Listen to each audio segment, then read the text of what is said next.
आप जानते हैं, भारत श्रीलंका हो, भूटान हो या मालदीव ही क्यों ना हो, भारत नेवर फर्स्ट के तहत पहले मदद करने पर यकीन करता है, ना कि कमाने के सिलसिले में आगे बढ़ता है।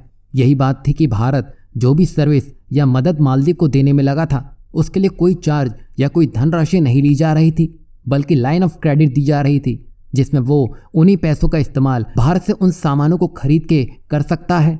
वहीं मालदीव के पास खुद की इतनी हैसियत नहीं है कि वो अपने बल से अपने यहाँ और अपने देश को चला सके।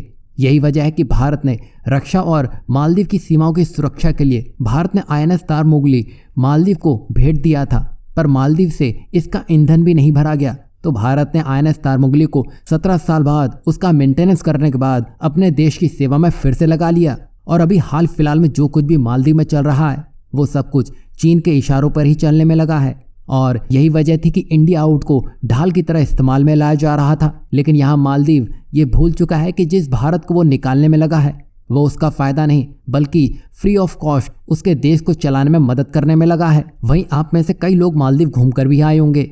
मालदीव एक हिंद महासागर में मौजूद छोटा सा आइलैंड देश है और चारों ओर से समुद्र से घिरे रहने के कारण समुद्री धाराओं और ज्वार के स्तर का अध्ययन करने के लिए मालदीव को हर साल जल सर्वे करना पड़ता है।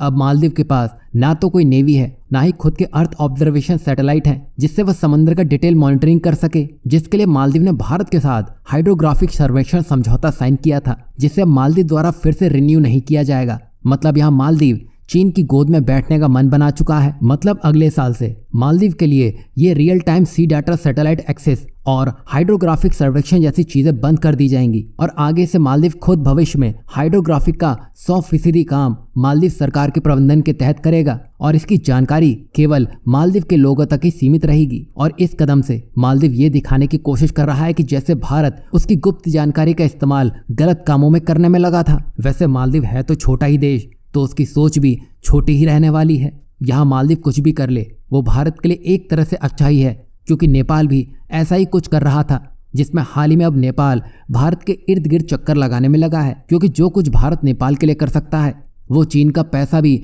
नेपाल के लिए नहीं कर सका है। और वही हाल मालदीव का होगा, लेकिन उस वक्त का भारत हिसाब लेने से पीछे नहीं हटेगा।